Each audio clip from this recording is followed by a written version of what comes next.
Hey guys, Dr. Jesse Seuss here of Waldwick Family Chiropractic in Waldwick, New Jersey. And if you're a teacher, especially if you're one that has been struggling with the transition into the virtual classroom, then I really want you to pay attention to this video because this video is for you. Today we're going to go over the physical struggles of the virtual classroom, okay? I think teachers kind of take the cake when it comes to the level of flexibility and creativity that has been required of you since this pandemic has begun, right? Being a chiropractor, we're starting to see the toll that this is playing on the health of the teacher, not only their mental health and their psyche, but also their physical health and how it can lead to things like aches and pains, whether you deal with constant headaches or low back pain, things like that. So today I interview a teacher who's a patient of mine. His name is Mr. Jesse Carr. Jesse teaches English at both the high school and the collegiate levels. Jesse is one of our teachers who have kind of taken the situation by storm, and he's really adapted very well to the virtual classroom. And he's really kind of taking control of the situation, considering the obstacles that have been thrown his way over the past year. So hopefully this reaches the ears of an educator who is struggling either physically, emotionally, mentally, psychologically, to help you learn from a peer how to make your ever-changing day-to-day responsibilities not play such a big role in your overall health. So tune into today's interview. Here it is. Let's bring Jesse in and let's get started. Sure. I'm Jesse Carr, a high school English teacher, and I'm a college writing professor. And I have a couple of side jobs. A lot of them involve sitting lately. Yeah. So that's kind of like the whole premise. I asked you to jump on with me and chat. It's just to get that kind of peer-to-peer perspective for our patients and whatnot. Because right now our educators are a mess, right? Like you've had to adapt, like you said, from being on your feet all day. I'm sure whether you're in the high school setting or the college setting or wherever you are, you're mostly probably on your feet, and you've had to kind of adapt to that sedentary type lifestyle that most of our society's used to, but maybe not your profession so much. And I think like just seeing your care, knowing you prior to all this, and knowing how you take care of yourself, I think you've adapted very well, like a lot better than most of my teachers. That's why I've asked Jesse to jump on. So yeah, thanks. Yeah, well, you go from, I got the job because I was in a traditional office setting. Oh, I didn't even know that. Yeah, well, not for long. I realized very quickly I didn't like it. I had visions at one point of being in the literary world. So I worked for a publisher and I was a copy editor, and I was doing very sedentary cubicle work. And for a couple of reasons, that doesn't work for me. One, I'm pretty outgoing, and silently poring over manuscripts was not the thing for me. And also I didn't like sitting. So very quickly, as I saw that the classroom worked, I was, ambling about the classroom. I was everywhere. And even when I had now this is my classroom, the same thing you see behind me is the way that I just got off of a class a little bit ago. And that's in your house, Jess, right? Like that's not. Yeah, this is a small bedroom that I've converted to an office, just like many of us have had to do. So now I'm seated in. I bought a good chair right away. I turned 40, and all I wanted for my birthday was a really good chair. So I got this steel case gesture that I'm on. Yeah, you were telling me about that. Yeah, because I just saw how it was going to go. So I'm in it a lot, and I don't love it. So it was tough to adjust. We're just talking the physiology of it, right? Yeah, just the physics of your body, your mechanics, your ergonomics, all that fun stuff. Yeah, that's been tough. I hate it because I'm also a high energy person, and being bound reminds me of when I was in my desk, and I don't love it. Yeah, so it kind of takes you back to the profession that you want to get out of. And I think that's like part of it, right? So a lot of my teachers, I don't see too many teachers, but I'd say a good chunk, maybe 20% of my patient base are teachers of various, like you said, some college professors, some mostly like high school, elementary. Elementary, I can't even imagine going through what they're going through, having to keep those kids entertained and whatnot all day. That's tough. But I think every age group poses its own kind of struggle. But as a chiropractor, like I said, I'm seeing all of our teachers with this high stress type nature to all of those chronic conditions. Like you and I have chronic conditions that we work through. We've been working through for how long? When did you start coming in, Jess? It was the day after Achilles surgery. So whoever views this understands. Yeah, I arrived the day after I had my Achilles surgically repaired, because again, I wasn't used to sitting much, and I was really forced to be seated. Like they put me, I had to be seated because I was injured. I couldn't be up and around. And so the day after surgery, which was in July of 2019. So since then. Yeah, so a little bit, about a Right. year and a half is what I estimated. Yes, that's right. And I was telling just a little part of your introduction before you hopped on, like how your family has made it in, the girls, Tim's been in, so it's kind of like a family affair, huh? And your family gets it, like just to understand that proactive lifestyle, and it's not just sit around and wait for symptoms to pop up and then treat it. You guys really understand that proactive, preventative type mindset. And I think, Yeah, and in the midst of being seated, and again, I have this range of the camera that I'm allowed, and that's it. And I'm mindful of it, and I've had to adjust the way that I teach, the way I use my hands, and all that. But because I'm sort of stuck here, I did get good at making sure I would get out and walk, get out and run. And actually, since the pandemic, and on the heels of recovering from my Achilles, I ran a lot, like hundreds yeah. and hundreds of miles, way more than I've ever run prior. So, and then I had injuries a little bit, like just as any runner would, getting used to it, overdoing it, learning to scale back. And so really getting out, walking and running, and weekly or biweekly chiropractic, I view them as essential prior to being forced to sit Yeah, down. you've But been a good now, patient way before this, yeah. yeah, but now even more, I see the value of routinely getting aligned. And one thing that I think is really cool about the way that I've been to other chiropractors, and one of the reasons my wife and I go back and the kids go in is um, you offer a nice version of like a whole person that you're interested in. You don't just, align, set things in order, and then move along. You're asking how we're doing in our brains. And, Yeah, there the was a time overall health picture, 100%. Yeah, I'm glad you yeah, brought that up. It's something that my chiropractor had when I fell in love with chiropractic. So that's something I try to push forward to my patients and I always tell my patient I'd like to understand how the condition's affecting them, the struggles that they're going through, because that could be leading into, helping kind of accentuate their condition or exacerbate their condition that they're complaining of. So I you helped appreciate. me understand recently because I had that like sort of clenched fight or flight. Mhm. Um, you know, Stress, which is on my list what today. was the thing you said? Yeah, I was just draining the cortisol out, like I think you told me, and Mhm. I really didn't even totally recognize that Yeah. because every day, I have me and my class here. Depends on the day because my kids are in three different schools, but some of them are here now. Two out of the three are here, Yeah. and my wife is running on spinning plates, trying to be a driver and a short order cook and everything else. So, and I'm generally like okay about it, but I started to realize how much things, not just pandemic related, but I have older kids. I have 17 and 18 and up, and the things that are happening politically, et cetera, they weigh heavily. And as they were being weighed down and clearly sort of disenfranchised and getting sadder, it started to affect me too. So that's around the time I went in and you kind of helped me. Um, I think you had a couple suggestions for me. Yeah, so let's talk about Exercise. that a little bit more. Let's talk. Stress is one of those things that I have on my list to kind of go over today.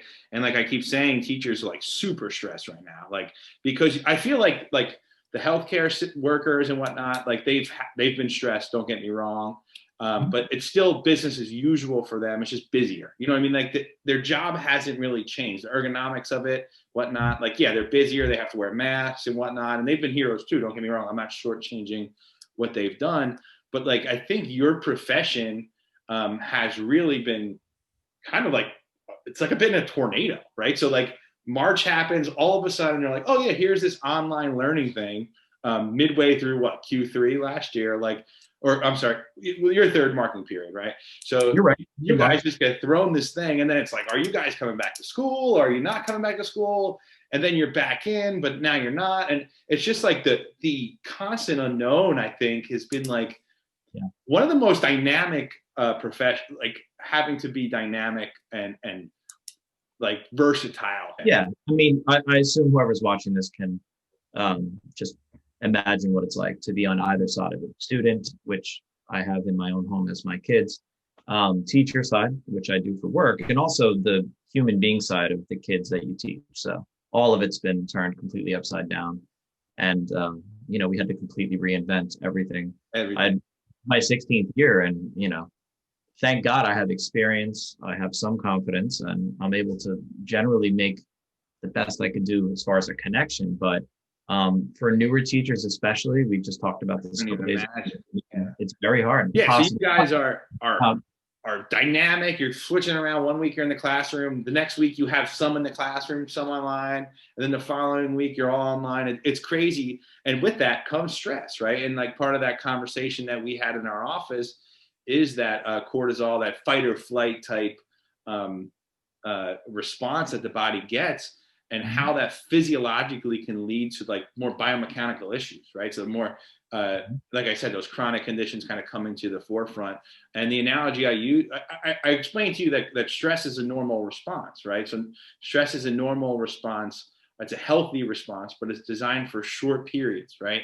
So it's, and if you remember, the exact thing I said was stress is a normal, healthy response that's designed to get you out of shitty situations. So when you're in a shitty situation, right, your body says, oh God, like let's kick on this cortisol. Let's get ready to fight this situation, or let's get ready to flight. Let's get ready to get out of here, right?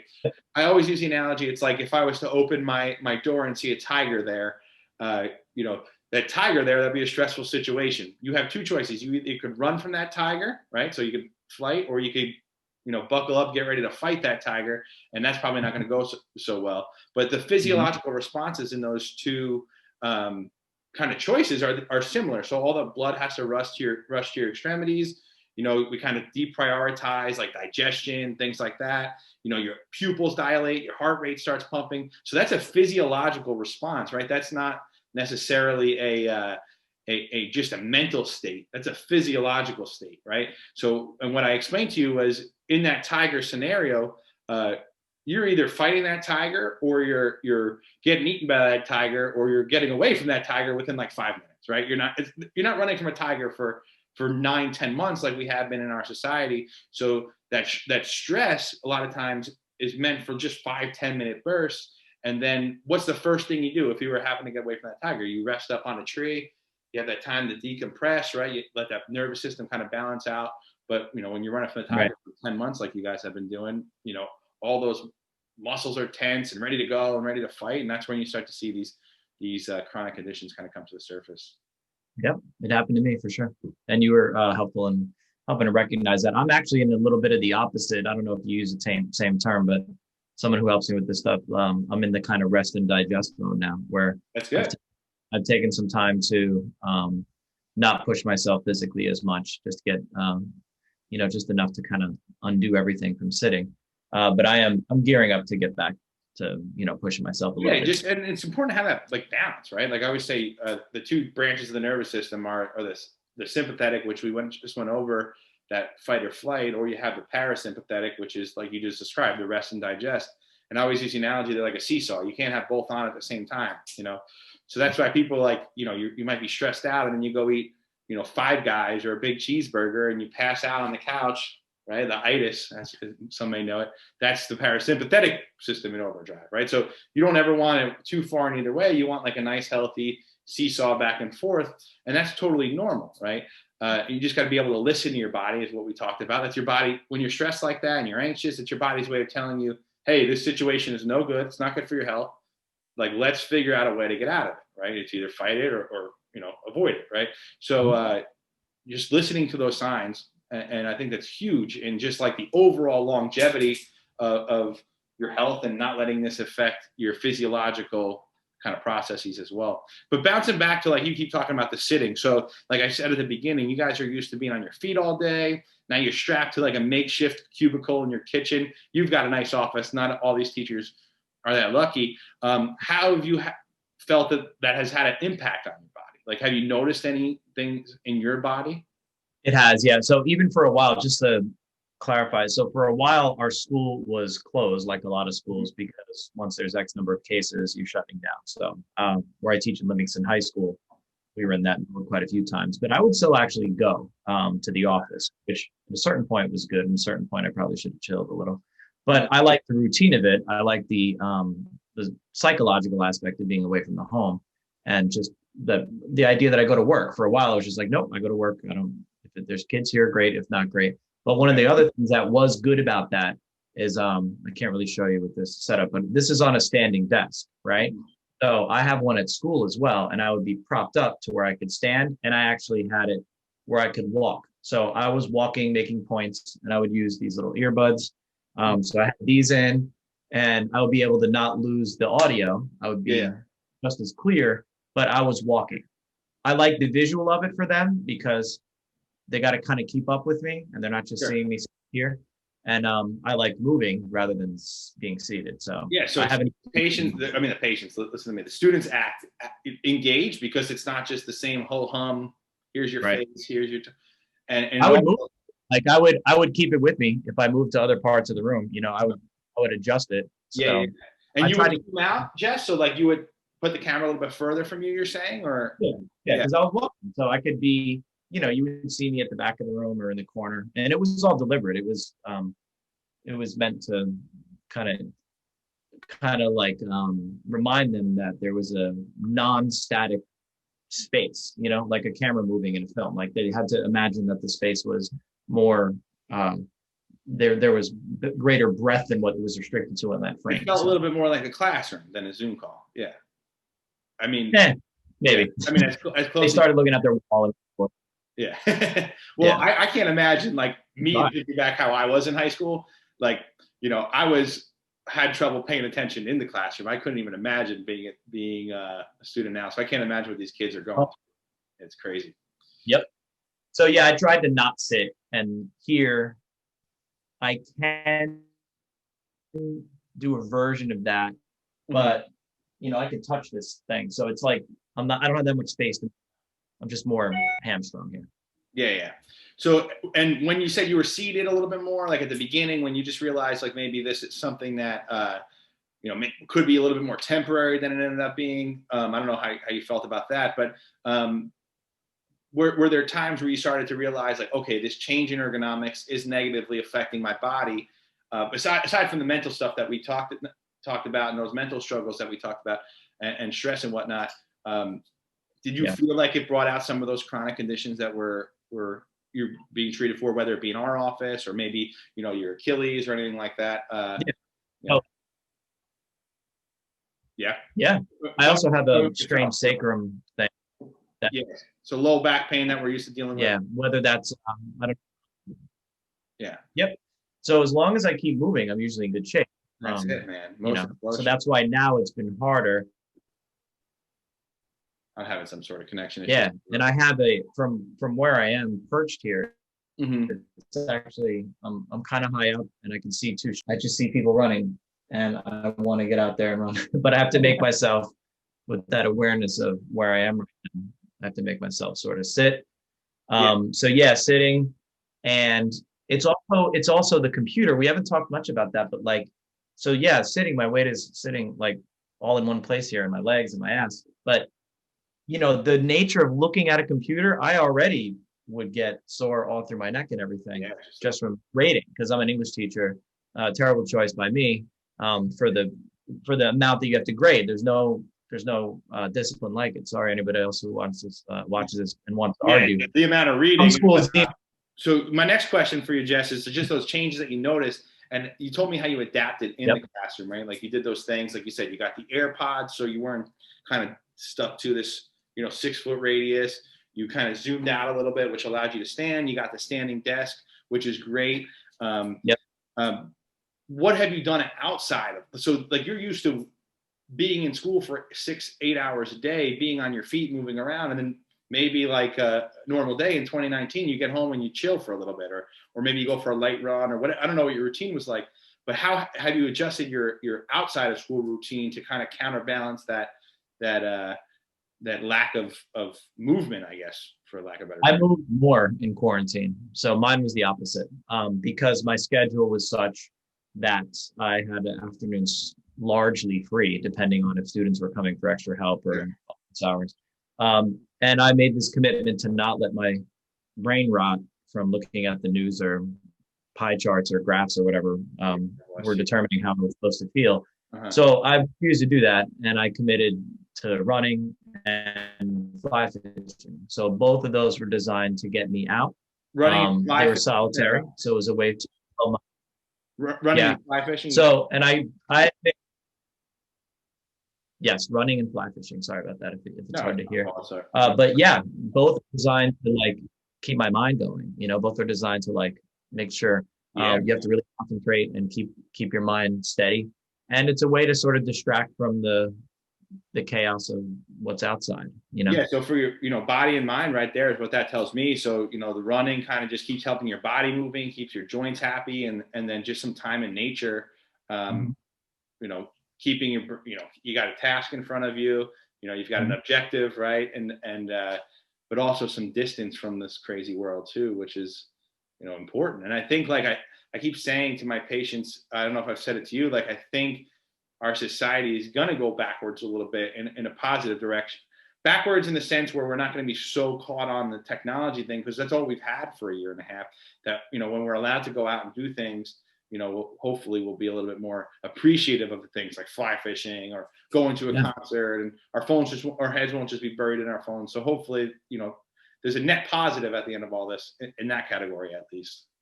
Yeah, I would encourage people to find something with the time that, I don't know, maybe time has gotten worse for people, and that's not all scenarios. My scenario is not all scenarios.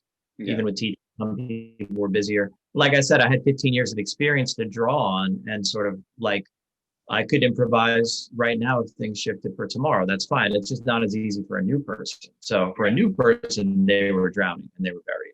So what advice I had to give pace this person? one thing, that a teacher or a worker teacher. on a screen. Somebody who's struggling right now, like think of your colleagues, right? So you've adapted very well. That's why I've chosen to kind of ask you to be on. So a lot of my teachers haven't adapted well, and they're stressed and they're in pain all day because they're just strung to like kind of what I am right now. I'm just in my kitchen on a laptop, right? And that's kind of their workstation for 6-8 hours a day, and they're coming into the chiropractic for the first time. They feel like they're probably 10 years older, mentally and physically. What advice can you give your peers in that sense? There is like an ego that can develop in a teacher's mind that's both healthy and unhealthy. The healthy part is people do look to you for some guidance. The very unhealthy thing is to think that you can drastically do something that's bigger than the pandemic. Mm-hmm. So the unhealthy part of an ego would be to push yourself too much. I like that. The thing that I learned to do quickly was to scale back, to not stay on Zoom the whole time, because my class and what I have to teach them has some importance, but they're like getting off the screen for 15 minutes. If I could get them to have their eyes on a book or something else instead, or listen to something where their eyes aren't on the screen, is more important. So I had to recognize that what I had to say wasn't as important as getting them off the screen and getting myself off the screen. So one major thing was we have to reduce screen time. We don't even know the damage that that's doing yet. It's coming. We're going to find out. Yeah. So that's one, is scale back. Yeah. So maybe, like you said, remove your ego from it a little bit. Maybe don't do 45 minutes of just you talking like we're doing right now, but maybe do 30 minutes and then 50, just like you would in the classroom. Read this chapter. We're gonna reconvene in 15 minutes. I don't know what the classroom looks like. Many teachers might be doing that, but I mean that makes plenty of sense to me, because I feel like when I'm on Zoom, I have to, like you said, there's a little bit of an ego. I keep looking if I look good in the camera, right? But like that, I'm sure that's natural part of it, right? So just to kind of help to be aware of that, right? It's natural. It happens to everybody, and kind of adapt, be aware and adapt. I love that. Plastic surgery is thriving because people are seeing their own flaws. Like no one's ever had to look at themselves this much. This is awful. So I'm fine because like I'm secure in my job and my abilities, but because I have this experience and success to draw on, but man, I don't know if you're somebody coming out. The nature of teaching, by the way, is that you're basically bare. All of the things you don't like about yourself are on display for 24 people every time you take the stage. And that's pretty tough at first. So people doing it now without the experience, it's really hard. And then also what that's, like you said, it's maybe something I didn't even think of. So not only is it affecting your physical nature and maybe your mental state, but maybe also your self-confidence is plummeting a little bit. Yeah. Sure. Well, I'll say this, like, I know we don't have forever, but this is an interesting little thing that I discovered. It's like, Yeah, you can't. A tip number two then for the teacher is there's going to be kids that aren't paying attention and you really can't control it. In my classroom, I was good at not allowing that or minimizing it anyway. But come on, like now over here, I have another computer, right? Right here. If I was in a class and I was 13, I could open this and watch Netflix, right? So what I realized is I could only control what I could control. Mhm. If in the classroom I saw some people's cameras like this, which is a real thing, right? Uh-huh. I would get it back. Like, hey, I need to see you. Like, Scott, look at me. Right. And I could do it. But it becomes overwhelming. So what I learned is I'm going to reach some of these kids and some of them are having a rough day and I'm not going to get them. Some of them are having a rough week and I'm going to not get them all week. And I had to deal with that. And that's okay. Yeah, that's huge, man. And just, I think that's super, because like you said, there's just as a teacher, you want to touch every single, student in your classroom, right? But that might not be a possibility, especially like we talked about, this transition is not only just tough on the teachers, but even probably tougher on the students, right? Yeah, it really is. Like I think those of us in the business, and I think you don't have to be a teacher to understand this. It's really hard, and they're not happy. Their social life is different, if existent at all. No athletics, so they're not blowing off steam in the same way. Yeah. And no competition, and no getting out of your parents' house, which for my 17 and 18-year-olds is required. You're not supposed to be around your parents when you're 17 and 18, No. and they hate it. Yeah, just that distance away. Like I remember, being in high school, I would go to school and, then leave school, drive around just with my friends. Like you said, you only see your parents like, you home by 9, like you saw them from 9 to 10. That's it, but it's crazy. That's required for your formative years where you're supposed to be a little bit like, you're supposed to feel invincible. And these kids have been stripped of that, Mm-hmm. Yeah. Well, Jess, this has been awesome, man. I really appreciate your time. Last reason, I think, maybe it's the real reason I asked you to be on is I just found this out yesterday. This is the 40th anniversary of Jesse's Girl, Rick Springfield's song. So we got 2 Jessies here. This is really important. Step 3. Find a small victory. Yeah. Or whatever to celebrate. 40 years of Jesse's Girl. We got 2 Jessies talking about, chiropractic and teaching and whatnot. So anyone, like I was a waiter for a long time and like anybody 16 over, they'd be like, Jesse, like the song. I'd be like, no, I don't. I've never heard it. Can you sing it for me? Well, with my last name, I get that all the time too, right? So like, Dr. Seuss, like you're the first person to ever bring that up. I never thought of that, but you know me, I roll with it. So right. Yeah, I had a professor named Seuss, so I kind of figured, and she just would like. There's a certain point we just give in, like, yes, it was fine, whatever. Yeah.